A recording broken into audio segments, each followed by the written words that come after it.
YouTube channel. So ఈరోజు నేను మాట్లాడాలనుకున్న విషయం ఏంటంటే రాజమౌళి గారి కోసం.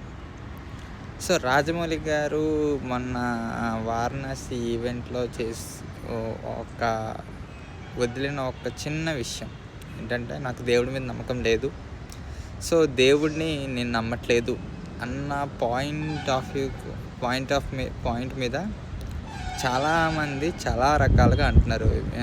నువ్వు హిందువు అయింది, నీకు దేవుడి మీద నమ్మకం లేకపోతే హిందూ గాడ్స్ మీద ఎందుకు సినిమాలు తీస్తున్నావు, వాళ్ళని పెట్టుకుని ఎందుకు క్యాష్ చేసుకుంటున్నావు, ఇలా నానా రకాల మాటలు అంటున్నారు. సో వీళ్ళందరికీ నేను ఒకటే చెప్పాలనుకుంటున్నాను ఏంటంటే, ఇప్పుడు దొంగతనం మీద సినిమా తీసినాడు దొంగ అయి ఉండాలా, ఫ్యాక్షనిజం మీద సినిమాలు తీసినాడు ఫ్యాక్షనిస్ట్ అయి ఉండాలా?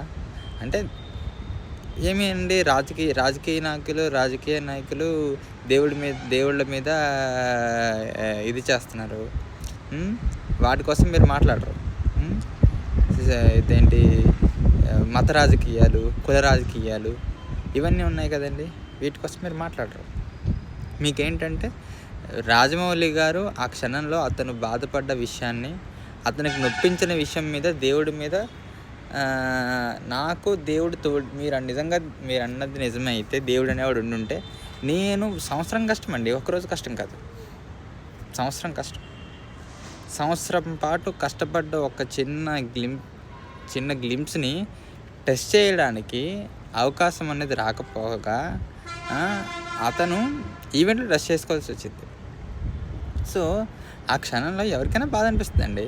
బాధ అనిపించినప్పుడు ఖచ్చితంగా దేవుడి మీద కోపం పడతారు. ఎందుకంటే వాళ్ళ ఇంట్లో వాళ్ళ అమ్మ నమ్ముతారు, వాళ్ళ నాన్న నమ్ముతారు, వాళ్ళ అన్నయ్య నమ్ముతారు, ఇంతమంది నమ్ముతున్నారు. ఇతను ఒక్కడు నమ్మపోయేసరికి అతనికి వ్యతిరేకంగా దేవుడు ఉన్నాడా అన్న పాయింట్ ఆఫ్ వ్యూ అతను ఆలోచిస్తారు. మీకేంటండి నొప్పి? ఏమి ఆదిపురుష సినిమాలో రామాయణాన్ని వ్యంగ్యంగా చూపించారు, దానికోసం ఎవరు మాట్లాడరు? ఏమి ఎవరు దేవుడిని దూషించలేదా? ఏమనంటే దైవ దూషణ అంటారు. అంటే ఇన్ని సంవత్సరాలు అతనికి దేవుడి మీద నమ్మకం లేదని ఎన్నో సంవత్సరాల క్రితం చెప్పారు. కానీ హీఈస్ స్టిల్ సక్సెస్ఫుల్ డైరెక్టర్. మీ లైఫ్ మీరు చూసుకోండి, మీరేంటో మీరు చూసుకోండి. అతన్ని అనడం కాదు, అతను దేవుడిని నమ్మినా నమ్మకపోయినా అతను ఒక సక్సెస్ఫుల్ డైరెక్టర్. మన ఇండియన్ సినిమాని ఒక వరల్డ్ మ్యాప్లో చూపించిన ఒక గ్రేటెస్ట్ డైరెక్టర్. మీరేంటి? మీరు పాయింట్అవుట్ చేస్తున్నారు కదా, మీరేంటి? మనం ఏంటి, మన స్థాయి ఏంటి అన్నది మనం గుర్తుంచుకొని మనం ఆడాలండి, ఎవరైనా కూడా. ఆదిపురుష సినిమా ఫ్లాప్ అయింది. అక్కడ రామాయణంలో అది స్కూల్ పిల్లలు చదివేవాడికి కూడా తెలుసు అదంతా తప్పని చెప్పి, 10th క్లాస్ చదివేవాడికి కూడా తెలుసు ఆ రామాయణంలో చూపించింది తప్పని చెప్పి. ఇప్పుడెవరు మాట్లాడలేదా? ఎందుకు మాట్లాడలేదు? గోపాల అనే సినిమాలో కృష్ణుడి మీద కాలు పెడతాడు వెంకటేష్ గారు. కృష్ణ మీద కాలు పెడతారు వెంకటేష్ గారు. అప్పుడు ఎందుకు మాట్లాడలేదు? అంటే మీకు కావాల్సింది బేసిక్గా అటెన్షన్, హిందుత్వం కాదు. నిజంగా మీకు అంత భక్తి ఉంటే భక్తి మీద అన్నదానాలు చేయండి, భక్తి మీద నలుగురిని పోషించండి, భక్తి పేరుతో ఒక నలుగురిని గొప్ప వాళ్ళని చేయండి. అంతేగాని మా మనోభావాలు తప్పితే మీ మనోభావాలు తీసి పెట్టుకోండి అక్కడ. ఎవరికి కావాలి మీ మనోభావాలు? ఎవరికి కావాలండి మీ మనోభావాలు? ఒకడు వస్తాడు ధర్మం కోసం, హీరో కోసం నిలబడిన కానీ ధర్మం కోసం నిలబడతానంటాడు.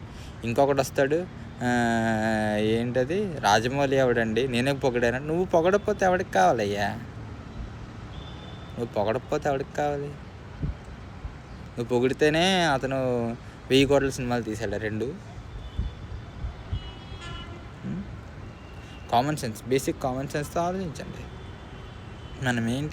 మనం అతని మీరు ఒక్క కూడా సారీ చెప్పండి. ఎందుకయ్యా చెప్పాలి క్షమాపణ? అతను ఏం తప్పుగా మాట్లాడా? దేవుడిని ఏమైనా అన్నాడా?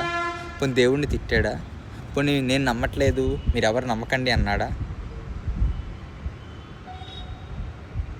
నాకు మంచి చేయడు, మీకు మంచి చేయడు అని ఎక్కడైనా మీకు చెప్పాడా? నాకు నమ్మకం లేదు.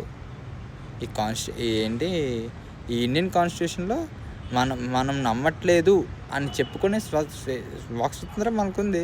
మీరెవరండి అతనికి అడ్డు చెప్పడానికి? మీరెవరు? నేను నమ్మట్లేదు, నేను నమ్మను, అయినా మా ఇంట్లో వాళ్ళు నమ్ముతున్నారు, కానీ నాకు మంచి జరగలేదు అనేది అతని ఒపీనియన్, అతని అభిప్రాయం. అతని అభిప్రాయం 10 మంది ముందు చెప్పుకుంటాడు, 1,00,000 మంది ముందు చెప్పుకుంటాడు, 1,00,00,000 మంది ముందు చెప్పుకుంటాడు. అది అతని అభిప్రాయం. ఎవరండి ఇన్ఫ్లుయెన్స్ అయ్యారు? మీరు ఇప్పుడు మరి అతను చెప్పారు కదా, అతను మంచి మాటలు కూడా చెప్పారు ఆ ఈవెంట్లో. మహేష్ బాబు గారు అసలు ఫోనే వాడరు వాళ్ళకు వర్క్ టైంలో, మనం ఏంటని చూసుకున్నాం. మరి ఆ విషయాన్ని ఎందుకు మీరు డిస్కస్ చేయరు? అంటే బేసిక్గా మీకు కావాల్సింది రాజమౌళి గారి అటెన్షన్. అంటే రాజమౌళి గారిని దూషించి మీరు ఆ సిచ్యువేషన్ అడ్వాంటేజ్గా తీసుకొని అటెన్షన్ పొందామని చూస్తున్నారు. ముందు మీ గెట్ ఎ లైఫ్ మ్యాన్. ముందు మీ లైఫ్ మీరు చూసుకోండి. మీ లైఫ్, మా లైఫ్, మన లైఫ్ మనం చూసుకుందాం. ఎవరి లైఫ్ వాడు చూసుకుందాం. పక్కోడి విషయాలు మనకు అనవసరం. అదే సెలబ్రిటీ అయినా ఎవరైనా. మీరు స్పేసులు పెట్టడం, యూట్యూబ్ వీడియోలు చేయడం, ఒకడి మీద ఏడ్చి రూపాయి సంపాదిస్తే అది మనం అది మనకు అరగదండి. మెయిన్గా ఎవరో ఒక గురువు అని సంథింగ్ ఏదో చిత్రగుప్త మీకే సార్ వీడియోల మీద వీడియోలు చేస్తున్నారు, చెప్పులతో కొట్టారు మీకు హిందుత్వం కోసం మాట్లాడినందుకు. బీజేపీ వాళ్ళు సిగ్గులేదండి మీకు, అయినా సిగ్గులేదు మీకు. So that's it.